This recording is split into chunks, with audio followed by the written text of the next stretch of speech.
Hello दोस्तों, कैसे हो आप सभी। स्वागत है आपका हमारे YouTube channel study with Pawan sir में। और इस वीडियो में मैं आपको पढ़ाऊंगा क्लास 10 साइंस और साइंस में चैप्टर नंबर 2 अम्ल, क्षार और लवण। और इसमें जो हमारे मोस्ट इंपोर्टेंट क्वेश्चन है जो रह रहे हैं वो इस वीडियो में लगभग क्या करा दूंगा, कंप्लीट करा दूंगा। तो आइए शुरू करते हैं। तो सबसे पहला क्वेश्चन आप लोगों का टेंथ क्लास में आप लोगों से छोटे छोटे ही क्वेश्चन किए जाते हैं। तो टेंथ क्लास के इक्वल यानी कि जो आप लोग 10th क्लास के क्वेश्चन आते हैं उसके अकॉर्डिंग ये बिल्कुल क्या उपयुक्त 2 से 3 मार्क्स में आपसे पूछा जाता है। इसमें पूछा जाता है अम्लराज क्या है, एक्वराइज क्या है और ये किस प्रकार बनाया जाता है और इसके उपयोग क्या है। तो जो अम्लराज होता है, अम्लराज में हम 2 पदार्थ लेते हैं। सबसे पहला होता है हाइड्रोक्लोरिक अम्ल, ठीक है ना, और दूसरा होता है हमारा नाइट्रिक अम्ल। जब हम सांद्र हाइड्रोक्लोरिक अम्ल तथा सांद्र नाइट्रिक अम्ल दोनों का मिश्रण करते हैं और वो भी 3:1 में, तो हमें क्या अम्लराज प्राप्त होता है। और ये अम्लराज क्या करता है, जो उत्कृष्ट धातु होती है जैसे कि सोना, प्लेटिनम, इन्हें क्या करता है, घोलने काम आता है। यानी कि इन्हें घोलने के लिए इसका क्या करते हैं, हम उपयोग करते हैं अम्लराज का। तो देखो क्वेश्चन कैसा बनता है, एक्वराइज क्या है या अम्लराज क्या है, ये आप लोगों से पूछा जाएगा। इसकी प्रमुख विशेषता क्या है, कैसे बनाया जाता है। तो अम्लराज सांद्र हाइड्रोक्लोरिक अम्ल तथा सांद्र नाइट्रिक अम्ल का एक मिश्रण होता है। इसमें क्या करते हैं, हाइड्रोक्लोरिक अम्ल HCl तथा नाइट्रिक अम्ल HNO3 को 3:1 के अनुपात में मिलाकर बनाया जाता है। यानी कि उसे तैयार किया जाता है 3:1 में। इसे आप लोगों का अनुपात हमेशा यही रहता है 3:1। यानी कि इसमें हाइड्रोक्लोरिक अम्ल को हम 3 अणु लेते हैं और जो आप लोगों का नाइट्रिक अम्ल होता है इसका 1 अणु लेते हैं। तो बोलते हैं 3:1 में से क्या करते हैं, हम मिलाते हैं, जैसे तैयार करते हैं अम्लराज को। अब अम्लराज तैयार करने के बाद क्या करते हैं, जितनी भी उत्कृष्ट धातु होती है, सोना हो गया जैसे कि हमारे पास में, और आपकी प्लेटिनम होगी, इन्हें क्या करते हैं, घोलने काम। तो इन धातुओं को घोलने के लिए इसे काम में लेते हैं। तो यह सोना, प्लेटिनम आदि धातुओं को घोलने के आता है, काम आता है। फिर कभी कभी एक नंबर में आप लोगों से पूछ लिया जाता है अम्ल वर्षा क्या है, ठीक है, या अम्ल वर्षा का पीएच मान कितना होता है, ये आप लोगों से पूछ लिया जाता है। तो क्या होता है, जो अम्ल वर्षा होती है, अम्ल वर्षा का मुख्य कारण होता है जो वायुमंडल होती है, वायुमंडल में जब सल्फर डाइऑक्साइड की क्या हो जाती है, संख्या बढ़ जाती है, या आप लोगों की NO2 की या नाइट्रस ऑक्साइड की, ये क्या करते हैं, जल के अणुओं से क्रिया करके अम्ल वर्षा करते हैं धरती पर, ठीक है। तो अम्ल वर्षा क्या कब होती है, जब वर्षा के जल का जो पीएच मान होता है 5.6 से कम हो जाए।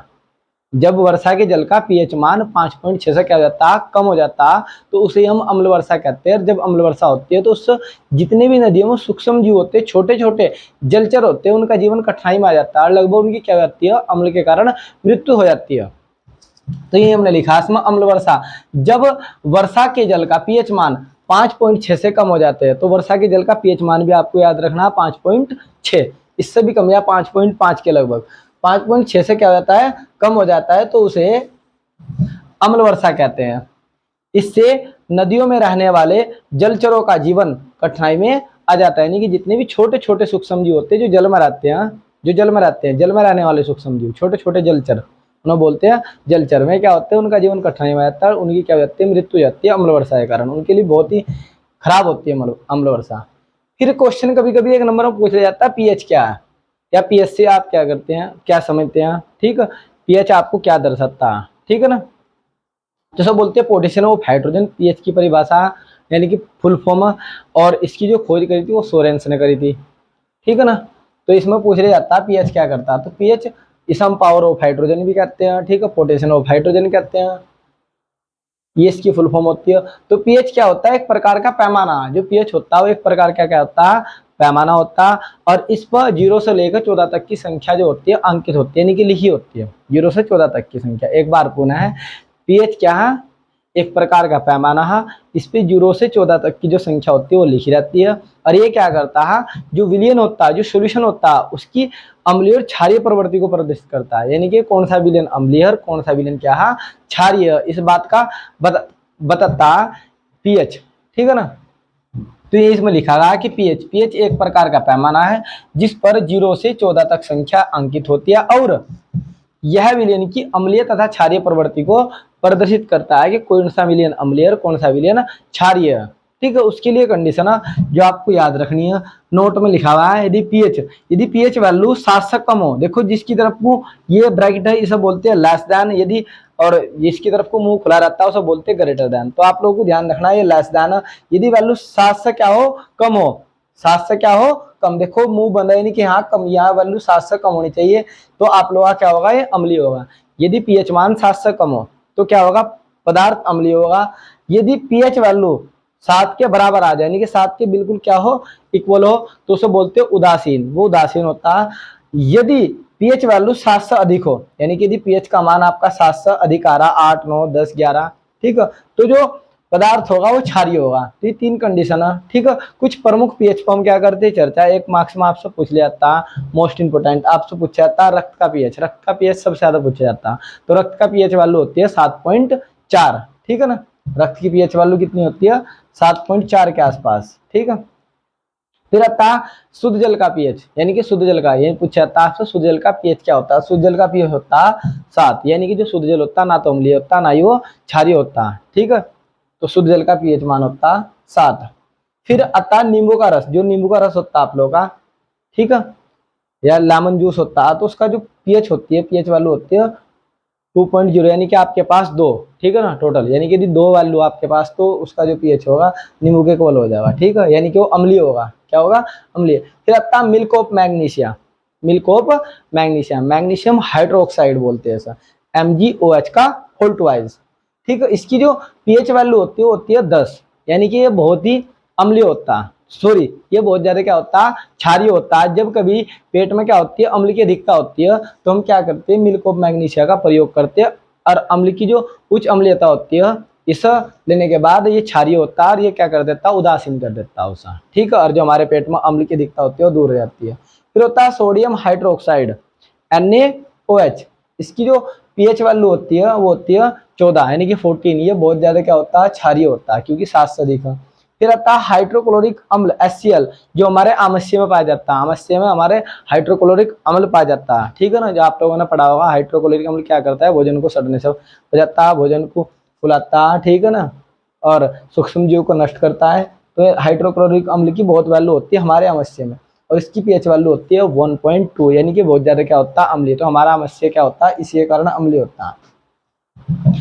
अब ये कुछ वेरी मोस्ट इंपोर्टेंट आप लोगों के पीएच वैल्यू, तो जो मैंने आपको डिस्कस किया। फिर क्वेश्चन आप लोगों का 1 नंबर में या 2 नंबर में कभी कभी पूछ लिया जाता है कि बेकिंग पाउडर क्या है, ठीक है, ये किस प्रकार तैयार किया जाता है, प्रमुख उपयोग क्या है, ठीक है।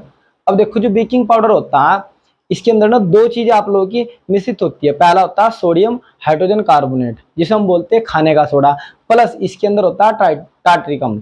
टार्ट्रिक अम्ल जैसा आप लोगों का नींबू, सॉरी वो होती है जैसे इमली, इमली में से टार्ट्रिक अम्ल निकलता है, तो इमली। तो इसमें क्या होता है, बेकिंग पाउडर के अंदर हम लिखते हैं बेकिंग पाउडर में sodium hydrogen carbonate, NaHCO3, sodium hydrogen carbonate तथा टार्ट्रिक अम्ल का मिश्रण होता है इसके अंदर, ठीक है ना। और जब हम क्या करते हैं, जब इसे गर्म करते हैं, तो गर्म करने पर क्या होता है, जो सोडियम हाइड्रोजन कार्बोनेट होता है, इससे क्या होता है, कार्बन डाइऑक्साइड बाहर निकलती है, ठीक है ना। मैंने आप लोगों को रिएक्शन भी करके दिखाई थी। जैसे हम क्या करेंगे, इसे गर्म करेंगे NaHCO3 को, तो इससे जो कार्बन डाइऑक्साइड गैस है क्या होती है, रिलीज होती है, बाहर निकलती है, ठीक है। तो बाहर निकलने पर क्या होता है, जैसे वो बाहर निकलती है, तो इसलिए क्या होता है, जो केक होता है, पाव रोटी होती है, ठीक है, या ब्रेड्स होते हैं, तो ये क्या हो जाते हैं, मुलायम और स्पंजी हो जाते हैं, बहुत ज्यादा मुलायम, ठीक है। ब्रेड क्या हो जाता है, फूल जाता है। और स्पंजी यानी कि आप लोग ऐसे, जैसा आपने ब्रेड लिया और ब्रेड को आप ऐसे दबा के देखते तो फिर वापस फूल जाता, उसे बोलते हैं स्पंजीपन। स्पंजी के कारण क्या होता है, जैसा आप लोग ढोकला बना रहे हो, ठीक है, या कोई भी चीज बना रहे हो, तो क्या होता है, स्पंजी होता है। जैसे आप लोग उसे चटनी में किसी चीज में डालते हो तो चटनी को सोख लेता हो, और तब आप उस, क्योंकि उसमें से जब कार्बन डाइऑक्साइड गैस निकलती है तो उसके अंदर छोटे छोटे अति सूक्ष्म छिद्र बन जाते हैं, ठीक है। और उन छिद्रों के कारण वो स्पंज हो जाता है। जब उसे हम चटनी या किसी भी चीज में डुबोते हैं तो क्या करता है, वो चटनी को या प्रत्येक चीज को सोख लेता है और उसके अंदर अच्छी तरीके से भर जाती है, तब आप उसे खाते हो। जैसा ढोकला हो गया, ठीक है ना, या कुछ भी हो गया, जैसा आप लोगों की ब्रेड्स हो गए, आप चाय पीते हो, दूध पीते हो, तो क्या होता है, उसे सोख लेता है। जब आप उसे खाते हो तो बहुत ही ज्यादा क्या लगता है, वो टेस्टी लगता है, इसी के कारण। तो इसलिए मुलायम और ज्यादा स्पंजी हो जाते हैं कार्बन डाइऑक्साइड निकलने के कारण। इसकी प्रवृत्ति क्षारीय होती है या उच्च अम्लीयता को उदासीन बना देता है। एक बार पुनः बेकिंग पाउडर, बेकिंग पाउडर क्या होता है, इसके अंदर सोडियम हाइड्रोजन कार्बोनेट और टार्ट्रिक अम्ल का क्या होता है, मिश्रण होता है। जैसे ही इसे हीट कर देंगे, यानी कि गर्म करेंगे, तो गर्म करने पर क्या होता है, इससे कार्बन डाइऑक्साइड गैस रिलीज होती है। और कार्बन डाइऑक्साइड जब भी गैस रिलीज होती है, वो जिसके अंदर से रिलीज होती है, छोटे छोटे क्या करती है, उसके अंदर छिद्र बना देती है, ठीक है। और यानी कि कहने का अभिप्राय है उसे फुला देती है बहुत अच्छी तरीके से, जिसके कारण केक भी, पाव रोटी आप लोगों की, ठीक है, या डोसा या इडली आप कुछ भी बना रहे हो, तो ये क्या होते हैं, बहुत स्पंजी और बहुत मुलायम हो जाते हैं, ठीक है। और इनके अंदर सूक्ष्म छोटे छोटे क्या हो जाते हैं, छिद्र हो जाते हैं, जिसके कारण इनके छिद्रों में बहुत अच्छी तरीके से जो चटनी होती है वो भर जाती है, और ये जब इनमें खाते हैं तो स्वाद बहुत टेस्टी लगते हैं। इसी कारण इनमें हम क्या करते हैं, बेकिंग सोडा मिलाते हैं। फिर क्या होता है, इसकी जो प्रकृति होती है क्षारीय होती है, और ये उच्च अम्लता को क्या करता है, दूर करता है। कभी कभी हम क्या करते हैं, सब प्रति अम्ल के रूप में भी लेते हैं, क्या के रूप में, प्रति अम्ल, जिसे बोलते हैं एसिडिटी।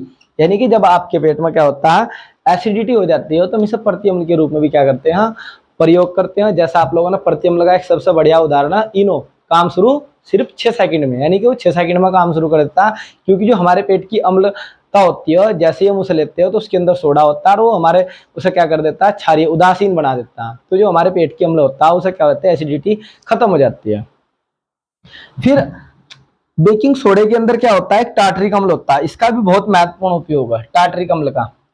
टार्टरिक, देखो मैंने लिखा कि ये क्या होता है, सोडियम हाइड्रोजन कार्बोनेट, और इसके अंदर क्या होता है, टार्टरिक अम्ल। तो टार्टरिक अम्ल का बहुत ही महत्वपूर्ण उपयोग है, टार्टरिक अम्ल।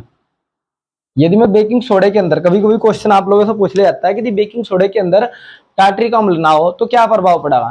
तो यदि हम बेकिंग सोडे के अंदर टार्टरिक अम्ल नहीं डालेंगे, क्योंकि उसके अंदर सिर्फ मिलेगा आप लोगों को सोडियम हाइड्रोजन कार्बोनेट, ठीक है, तो ये क्या होता है, इसका ये क्षार, ये क्या होता है, कड़वा होता है बहुत ज्यादा, ठीक है। यदि हम बेकिंग सोडे के अंदर सिर्फ और सिर्फ क्या रखेंगे, सोडियम हाइड्रोजन कार्बोनेट यानी कि खाने का सोडा डालेंगे, तो उसका जो स्वाद होता है कड़वा होता है, कड़वा होने के कारण जो आप लोग वस्तु बनाओगे तो उसके अंदर आपको कड़वाहट देखने को मिलेगी। तो उस कड़वाहट को दूर करने के लिए हम क्या करते हैं, टार्टरिक अम्ल मिला देते हैं। तो टार्टरिक अम्ल ये क्षारीय होता है, और ये क्या होता है, अम्लीय होता है। तो जब दोनों मिलते हैं तो उदासीन हो जाता है, यानी कि ये दोनों के दोनों, जब हम सोडियम हाइड्रोजन कार्बोनेट के अंदर क्या करते हैं, टार्टरिक अम्ल मिलाते हैं, तो ये क्या हो जाता है, उदासीन हो जाता है, और जो हम पदार्थ बनाते हैं ना वो बहुत ही ज्यादा क्या होता है, स्वादिष्ट बनता है, ठीक है। यानी कि उसका जो स्वाद होता है वो कड़वा नहीं रहता।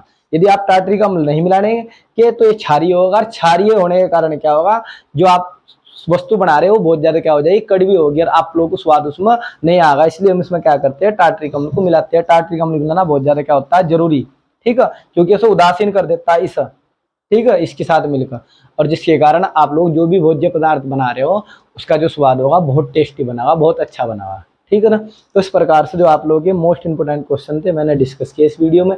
यदि आपको हमारा वीडियो पसंद आया हो, अच्छा लगा हो, तो आप हमारे YouTube channel study with Pawan sir को जरूर सब्सक्राइब करें, लाइक करें, कमेंट करें और शेयर करें। Thanks for watching this video.